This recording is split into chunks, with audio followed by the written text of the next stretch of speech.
Good evening and welcome to this live broadcast of our BCP Council's Community Governance Review.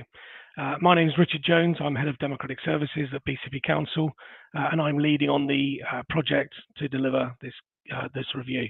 The session is being live streamed for you via YouTube. It will be recorded and uploaded for subsequent viewing. The plan is to present a series of slides. These will last around approximately 30 minutes. But if you have any questions you wish to post, if you can use the comments feature and we will try to answer those at the end of the presentation. So in terms of what the purpose of the Community Governance Review is, it's a legal process that provides an opportunity for communities, organisations, individuals to have a say on the future of local councils at the lowest level of local authorities, and we can review and potentially change the existing arrangements for existing parish councils or establish new arrangements for new councils. Why are we undertaking this review at this time? We've had a number of requests from various areas across BCP for potentially establishing local councils. They could petition the council, so it was seen as, rather than a piecemeal approach, opportune moment to undertake a review for the whole of BCP as a proactive exercise. We've had a number of groups expressed interest in protecting local services and also looking to restore sites that may have fallen into disrepair over the last couple of decades or so. We've had frustrations and of the constraints around charter trustees. I will talk about charter trustees a little bit later in the slides, but they cover Bournemouth and Poole, and they have very limited powers within those areas. The guidance also recommends that community governance reviews should be carried out every 10 to 15 years, and BCP hasn't carried out one since BCP, but Bournemouth and Poole hasn't undertaken a review within this time period. Council on the 15th of October therefore took a decision to commence a community governance review, which is the commencement of this programme. What the review is not, I think this is an important one to cover. We've had a few inquiries around this. It is not part of the national devolution agenda. Devolution is around the delegation of powers to local authorities, both individually and collectively. It's not part of that programme. It is not seeking to reverse local government reorganisation from 2019. It is not possible through this process to re-establish the former borough councils of Christchurch, Poole and Bournemouth. And it's not possible through this process to change the arrangements for BCP Council in terms of the ward boundaries, the number of councillors, or the decision-making processes. Just to outline what we have at the moment, so this chart shows, or diagram shows, the existing parish and town councils within BCP. There are currently 5. 4 of those are in the former Christchurch borough area, for Herne, Burton and Winkton, Christchurch Town and Highcliffe and Walkford. And then we have a further parish in the north of Bournemouth for Throop and Holdenhurst. The remainder of BCP is unparished, but they are covered by the charter trustees for Poole and Bournemouth.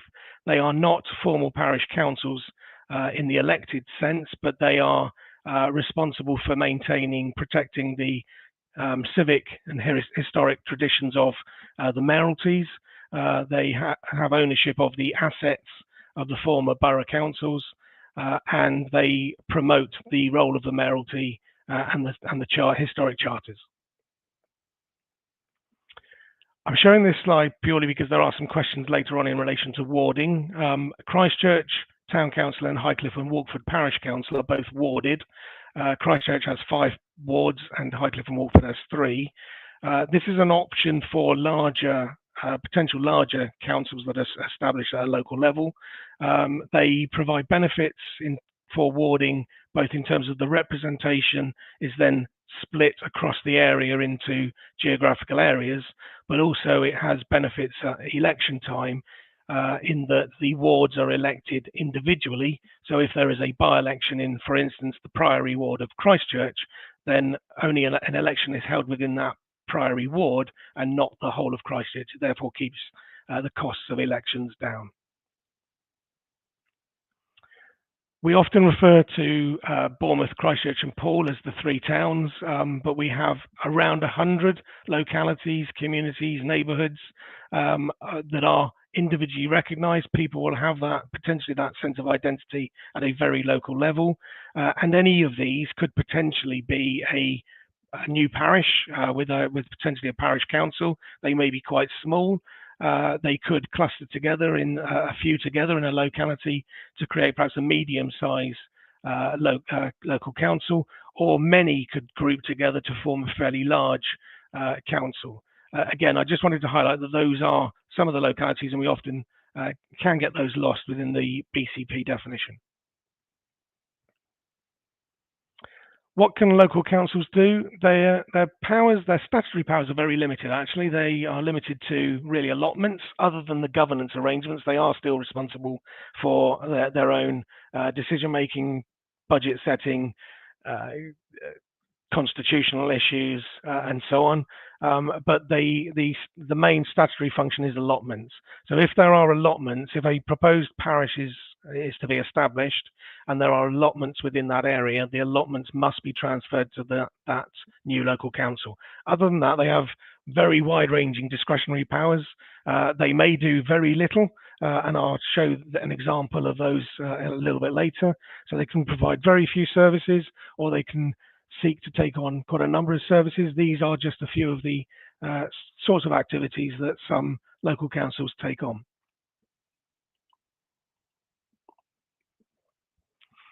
Local councils can work in isolation on their own and make all their decisions in relation to themselves, but very often they will work in partnership with other local councils, sharing resources, sharing some manpower potentially, and they can also work in partnership with other authorities, a BCP or other agencies that may exist.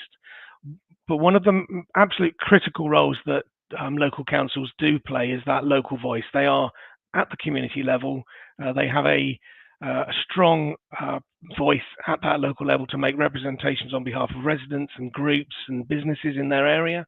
They are also statutory bodies, so they are a statutory consultee, for instance, on planning applications and highway matters, so they can have a voice at that very local level on planning applications. They don't determine planning applications, but they are a statutory consultee to make representations to the principal council.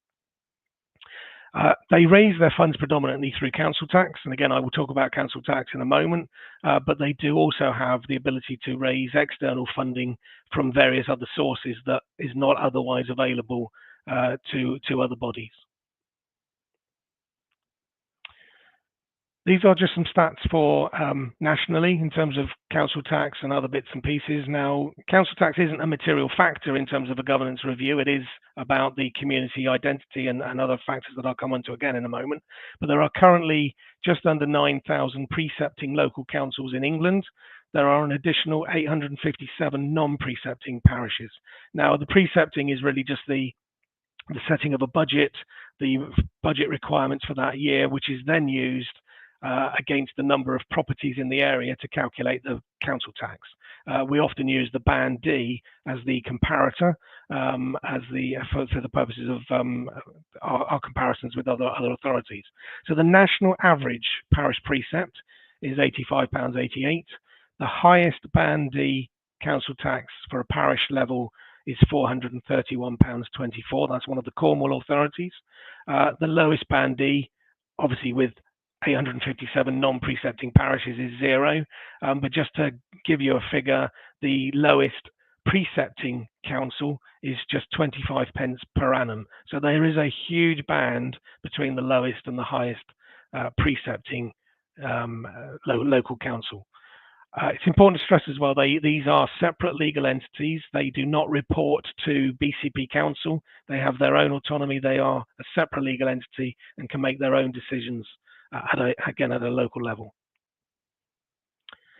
For BCP area, your council tax is made up of four elements. BCP has the largest proportion of your council tax makeup at around 81%, followed by Dorset Police around 13%, Dorset and Wiltshire Fire and Rescue at 4%, and on average across BCP, the precept at a parish level is around 1%. On the right-hand side, I've listed the current 2024-25 Band D council tax. You'll see the highest one is Christchurch Town Council at £70.23, with the lowest being Poole Charter Trustees at £2.14.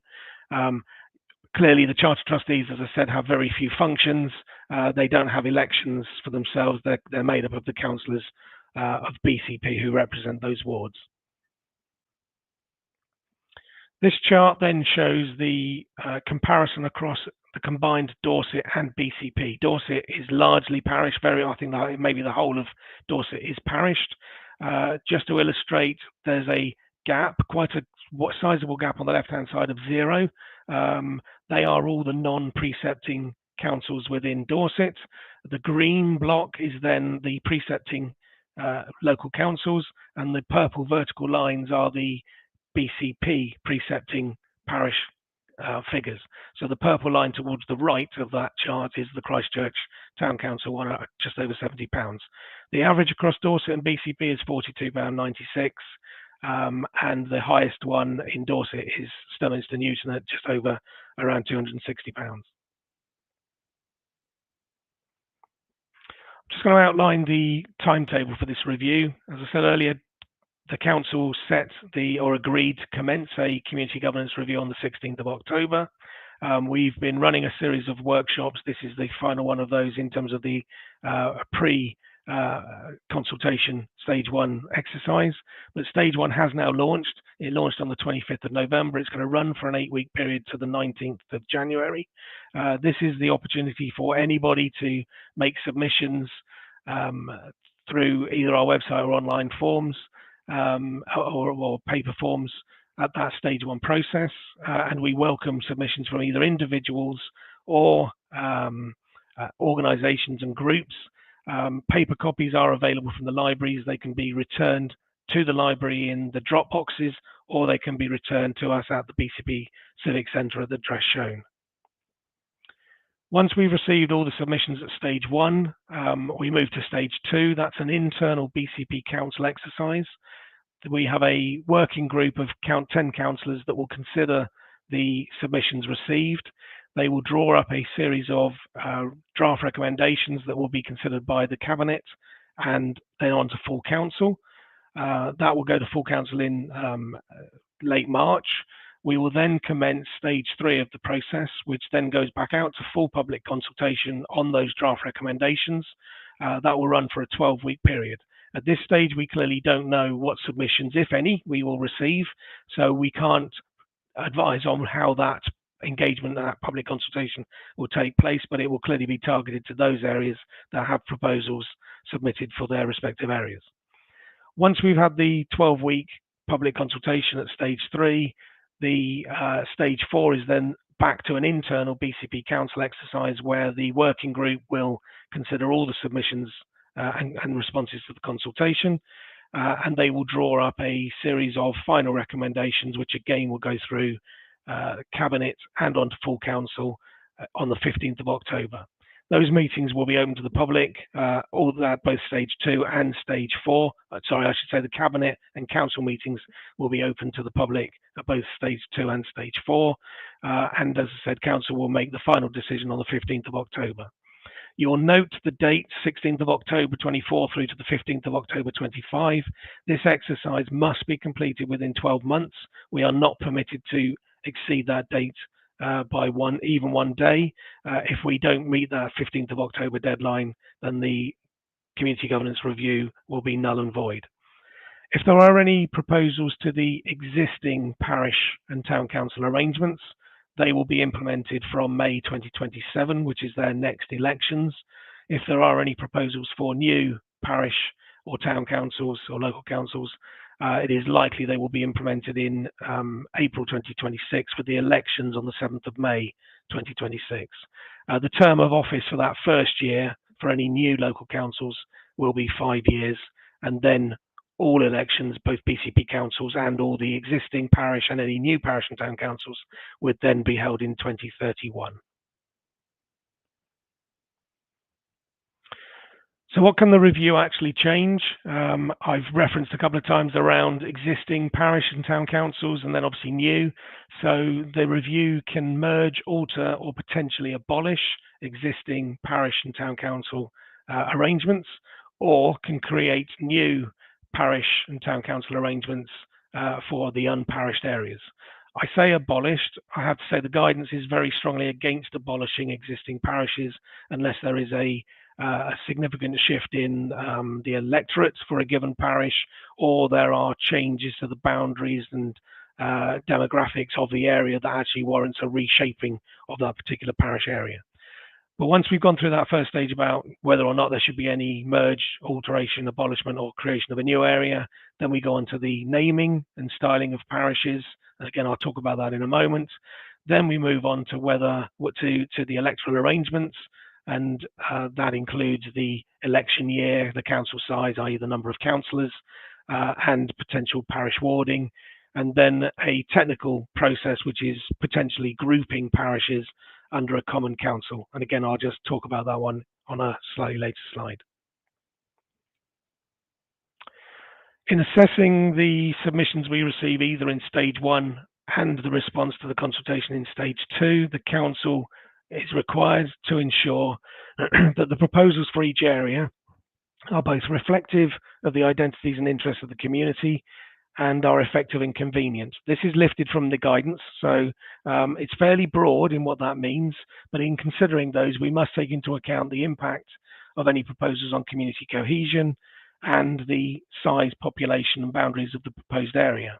Now, in terms of being effective and convenient, that is really around, is the proposed parish large enough to sustain itself and potentially a parish council or a town council, and does it actually reflect the identities and interests of the communities? So it's really important when anyone is making a submission that they have those two elements, the first 2 bullet points, in mind throughout their submission and providing any evidence to support their proposal.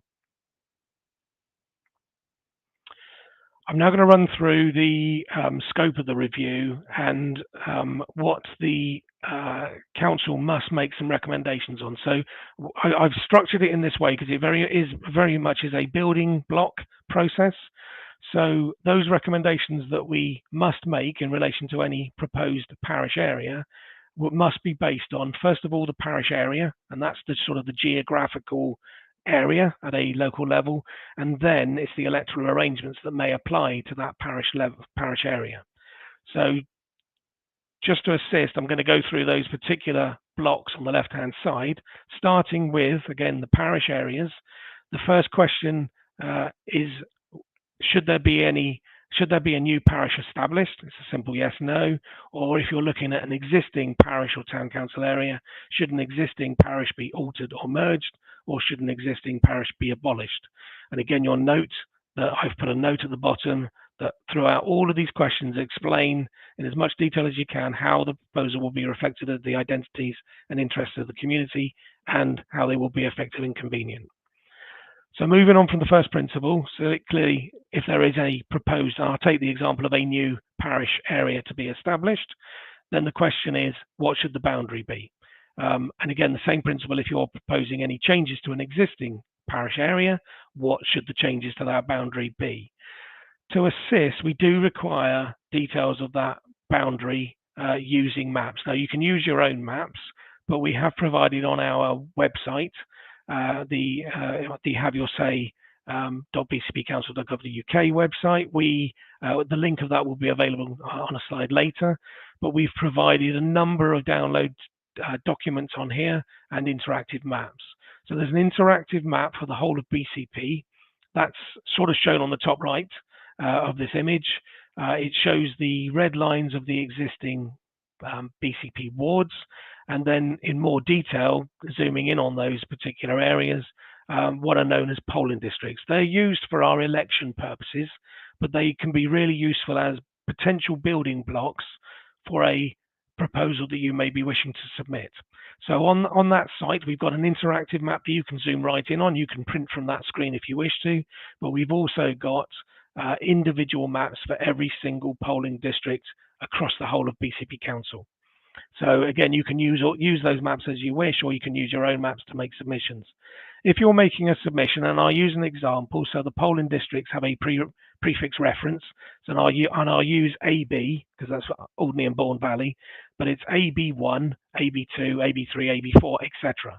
If your proposal is to include a series of polling districts in their entirety, then you can put your submission to say your proposed parish includes the whole of AB1, AB2, AB3, but you might be proposing to subdivide AB4, in which case you could list the inclusion of AB1 to 3 and then submit a map showing how you wish to subdivide AB4 as an example. So you can print the map, you can draw that manually if you wish to by printing it, you can download the map, and if you've got the tools available to draw the lines on screen, you can then save those and upload those documents either as scanned images or files through our Have Your Say portal. The polling districts, an example of the polling district map is shown below. It's got detail that you can zoom in right into road details and individual property details. So you can, as I said, you can use those on your submission. We've also provided, and I appreciate you won't be able to read the detail on this, but this document is available for download. There is a document on there that lists all of the polling districts by reference. So when you've discovered the area that you're interested in, you can go to this document. And on this document, it shows the polling district, the existing parish and parish ward if they are within the Christchurch or Throop and Holdenhurst areas. And then it lists the existing number of properties and the existing electorate, but we are required to use the 5-year projected electorate figures for any community governance review assessment. So this table that you can download has all of the 5-year projected figures. So if you are proposing, as I said, the AB1, AB2, AB3, then you've got the figures entirely on there, and you can use that to do some kind of assessment in terms of the numbers. We will do the final assessment of anybody who's submitting a proposal and subdividing a polling district. We will do the detail of what is included within that proposal at a later date, but it's really useful as a guide, particularly when you're looking to consider the number of councillors later on in your proposal, or if you're warding, how you might ward that area. So we've got to the stage where you've identified a parish, you've identified the parish boundary, then you need to give it a name. The name again needs to be reflective of the identities and interests of the area. So again, it needs to have some connection with the locality. And if you're proposing a change to an existing parish, then again, that needs to be reflective of the area.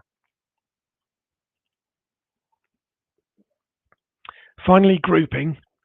Grouping is actually normally used in more rural areas where you may have a lot of small parishes that are perhaps too small to operate and function in isolation, but they are grouped together to form a common council where they cluster together to have a council of a larger geographical area. They don't normally apply to urban areas. Warding is much more of a beneficial approach if you're wanting to break up an area to identify specific localities at that stage. So it's probably not something you would consider, but it is an option that you can consider if you wish to. But there would have to be very strong grounds, I think, as to why you would use the grouping to a common council. So we've dealt with all the parish areas. So we've said there should be a parish, that you've identified the area, you've identified what the name should be, and or grouping if you wish to put something forward like that. And then the next stage is whether or not there should be a council. You can have a parish, as I said, without a precept, without a parish council, that would have no precept. It has very limited ability to do anything. There is a requirement if you have a parish without a parish council to meet at least once a year, but it has very limited functions in terms of what it can do. So the next question is, we come on to the electoral arrangements, and the question is, should the proposed parish have a council? Again, that's a straightforward yes or no in that answer, but then it's to consider what the style of that council should be. Traditionally and historically, there were only two styles of parish, of local councils. They were parish councils or town councils. Parish typically being rural, towns being more urban. but the government recognised that there were other types of community and neighbourhoods and villages that may not quite suit the traditional parish or town council approach. So they've introduced 3 new styles: community, neighbourhood and village. Excuse me a sec. Again, if you're proposing a different style to a parish or town, it is useful to identify why that would reflect the identity of the area. But there are many areas that might suit a community or neighbourhood within BCP.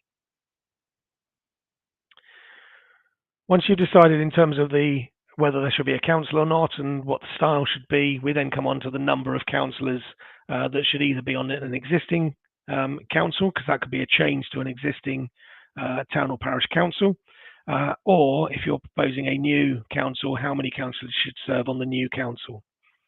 I've got a slide in terms of the size and some guidance. So the legal minimum number of councillors for any local council is 5. There is no maximum. However, the National Association of Local Councils, NALC, suggests that the number of councillors on a local council should be between 7 and 25. The reason for that is that if you go to the legal minimum of 5 and you have 1 vacancy because somebody resigns, then you can't legally operate, because you'll only be at 4 members until you've actually either co-opted or gone out to election for the vacancy. So they recommend 7, between 7 and 25. If you do submit a proposal and it's warding, and it's a parish warding or grouped, each of those individual wards or grouped member must have at least 1 parish council, and I'll talk about warding in a moment. Do consider the ratio of electors to councillors, and again I'll cover that on the next slide. I've put there are rural and urban differences, and I've got some examples of the existing parish and town councils in BCP to just highlight that particular factor. Existing councils should consider any the uncontested elections they may have had and the number of councillors they've had to co-opt. But in the stage 3 exercise, we will ask the question around would you be interested in potentially standing as a councillor? So that will be the ability to potentially attract candidates. Setting a very high number of councillors will potentially create an issue if you can't attract councillors to fill those vacancies. And sorry, I have got a slide on ratios in a minute, but the next question is really around warding. So we've again said yes to a council, we've identified the style, you've identified what the potential number of councillors for the whole area should be. Then there's a question of whether or not the area should be warded. And again, this is probably more important if you're looking at a large area or a large electorate area and you wish to break it down into smaller wards. Do consider, if you are doing that, we do need the ward boundaries to be drawn. You can again use the maps that are on the website that we have, but you will also need to identify the name of any wards, and again that should be reflective of the identities of the area, and also the number of councillors to be allocated to each ward. Again, I appreciate this is quite a small or a detailed table, but again, this is available for download off the website. This shows the current electoral figures for each of the existing parish and town councils. I'll just use an example, if I may, at the Throop and Holdenhurst as an example at the very bottom. They have a total forecasted electorate in 5 years of just 578. They have 7 councillors on their council. They've gone for that recommended minimum, and their elector to councillor ratio is 83 electors per councillor. So that seems quite low, but they are a low electorate area. They have some rural parts similar to Herne. They've got a very low elector to councillor ratio, but you'll see in comparison, if I use Christchurch, the average elector to councillor ratio is in the 1,200, 1,300 electors per councillor. So that urban-rural split does have a difference. There is on the National Association of Local Councils website, there is some guidance on there, and we've got a link to that on our site again, our website, in terms of bandings. But I think this is just probably a good indicator of the number of councillors that should be elected. You'll see in here Christchurch's 5 wards. They have different numbers of councillors per ward. That's permissible, but the key thing is trying to get the elector to councillor ratio within a acceptable tolerance. And in the final column, that shows the projected variance from their average for each of their wards. And you'll see that ranges from, well, it goes down to a minus 5.2 to a plus 1.4. The acceptable tolerance is really around 8 to 10%. So anything within that, because you're never going to get every ward exactly on zero, anything within that plus or minus 8%, 8 to 10% is acceptable.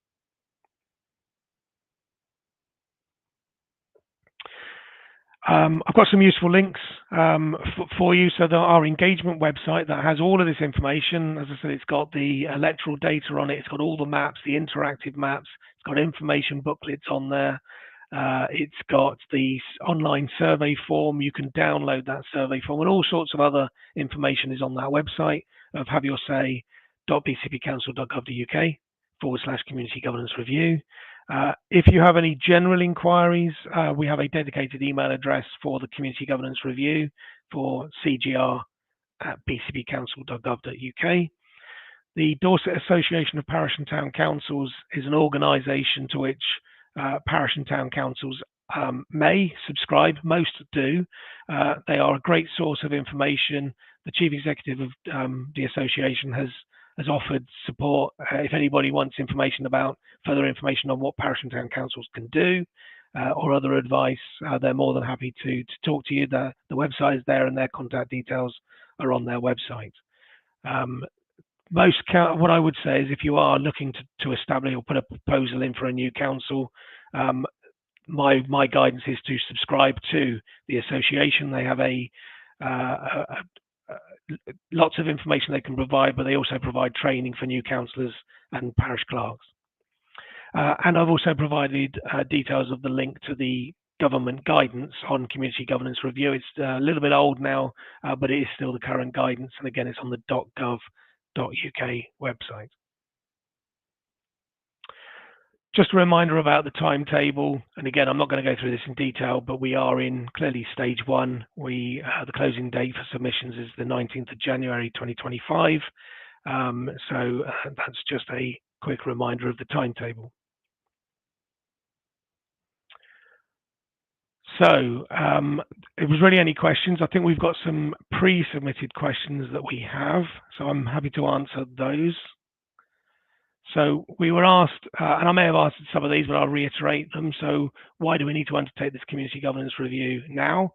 And again, just to reiterate, we haven't had a review of Bournemouth and Poole for some considerable time. It's well overdue. So it's time to do that, comply with that. We've had several localities have expressed interests in a potential local council. They could trigger a community governance review through a petition, but it is recommended that you undertake reviews for the whole of a locality, not just in piecemeal exercise. The guidance is again not to carry out those reviews piecemeal. If any new councils are established, this timetable will also provide them, because we're potentially introducing new councils from May 2026. It will give those new councils a 5-year initial term, which gives them that extra year to put in place strong governance arrangements within that first term. So in terms of will it impact on council tax? Potentially, I think is the answer. Potentially, yes, but we won't know that until we've received all the submissions through stage one, and we've got the results, or when we've progressed through to stage 3. So we can provide a little bit more information. So some of the submissions may identify in their evidence that they wish to establish a parish or town council for the purposes of X, which may identify a potential likely future cost. So that would be helpful, because that's useful in terms of understanding it. In other areas, it may just be that some people wish to establish a local council because they want a local voice on key issues as a statutory consultee or stakeholder, and therefore their cost may be slightly lower. So it's very difficult at this stage until we know a little bit more what the potential impact on council tax will be. But I have shown some examples of both national and local council tax levels, which may be of use as a guide. So in terms of what's next, again, once we've got the submissions received, the draft recommendations will be considered by the working group of councillors. There's 10 councillors on that working group. They will then be referred on to Cabinet and full council. Those meetings will be open to the public. The draft recommendations will then be the subject of a further stage 3 review or consultation for 12 weeks. If you have a community, if you're part of a community group that is got an interest and wants to hear a bit more, then my advice would be firstly to review the information on the Have Your Say website. There's an information booklet on there that would be particularly useful. But if your group would still like an officer to attend one of your meetings, please email the dedicated email address at cgr@bcpcouncil.gov.uk with details of the time, date and location of your meeting, and we will endeavour as far as possible to attend your meeting and give you a little bit more information on your locality. And then finally, we will assess the submissions again against those criteria of it must be reflective of the identity of the area and be effective and convenient. Those are that's the assessment criteria we will use. Those recommendations, as I said, will then be processed through to Cabinet and full council. Those meetings will be live streamed as well and open to the public at that stage. So I don't think we have any other questions that we've got submitted. So I'm going to then just a quick reminder then that the deadline for submissions is the 19th of January. Please, if you have a submission to make sure that you meet that deadline. All of the information is on the haveYourSay.bcpcouncil.gov.uk website. If you are part of a group and you'd like an officer to attend a meeting, again, please email the cgr@bcpcouncil.gov.uk website email address with details of the time, date and location of your meeting. Other than that, I'd like to thank you for joining the session, and we look forward to receiving your submissions and have a pleasant evening. Thank you.